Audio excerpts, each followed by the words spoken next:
Good evening. आज class बुझ्न गएको छौँ हामी पास्ट पर्फेक्ट कन्टिन्युअस अन्तर्गत रहेको यसको स्ट्रक्चर साथमा यसको युजहरू र यसमा प्रयोग हुने कुन कुन छन् त टाइम एडभर्ब्सहरू त्यो हामीले आज क्लासमा बुझ्न गइरहेका छौँ। तपाईँ यदि एसईको तयारी गर्दै हुनुहुन्छ साथमा तपाईँ एनएबी बोर्ड पढ्दै हुनुहुन्छ र कुनै इन्ट्रान्सको तयारी गर्दै हुनुहुन्छ जुन इङ्ग्लिस बेस्ड इक्जाम हुन्छन् त्यसमा हजुरलाई यो काम लाग्छ। हेर्नुहोस् है, भिडियोलाई पुरै हेर्नु होला।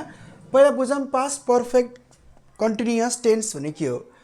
It is used to describe an action that started in the past, continued for some time, and was still going on before another action happened in the past.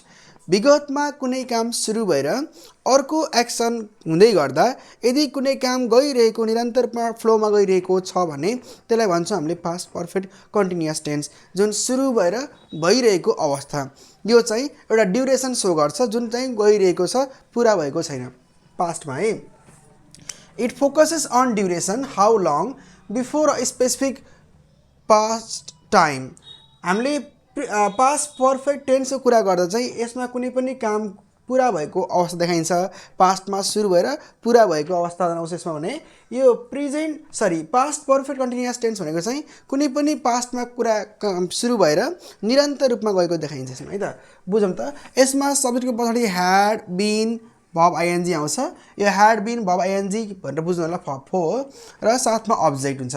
बुझौँ यसको केही टाइमहरू के छन् त हेरौँ त। यसमा हजुरलाई फर, यो हजुरले भिडियो हेर्नु भने तपाईँलाई यस टेन्स बारेमा कुनै पनि समस्या हुँदैन। फर आयो भने for 2 hours, for 5 years। Since आयो भने since Monday, since last week, since 2020 भनेर विगतका अवस्थाहरू आउँछन्।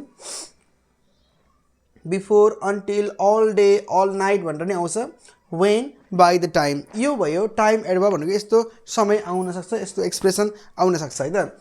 बुझौँ अब uses of past perfect continuous टेन्समा सुरुमा छ to show duration before another past action. कुनै पनि पास्ट एक्सन पहिला कुनै हुने गर्दा चाहिँ अर्को एक्सनको हुँदै अवस्थामा, यानि कि to show duration before another past action, अर्को कुनै पास्ट एक्सनको अगाडि कुनै काम भइरहेको बेलामा। They had been playing for an hour before it rained. पानी पर्नुभन्दा अगाडि उनीहरू 1 घन्टादेखि खेल्दै थिए। Okay, to show cause a reason for of a past result, past रिजल्टको कुनै कारण देखाउनु छ भने। Rabina was tired because she had been working all day. Rabina थकित भइसकेकी थिइन् किनभने उनी दिनभरि काम गर्दै रहेकी थिइन्।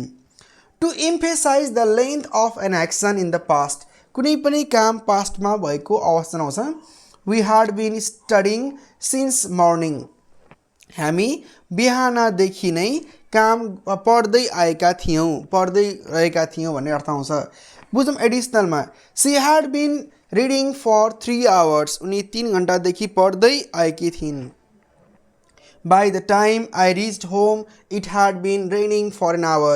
म घर पुगेपछि पानी त्यहाँ परिरहेको थियो, यानि कि म जब घर पुगेँ त्यो बेला पानी पर्दै रहेको थियो, यानि कि परिरहेको थियो भन्ने अर्थ आउने यसमा गर्दछ।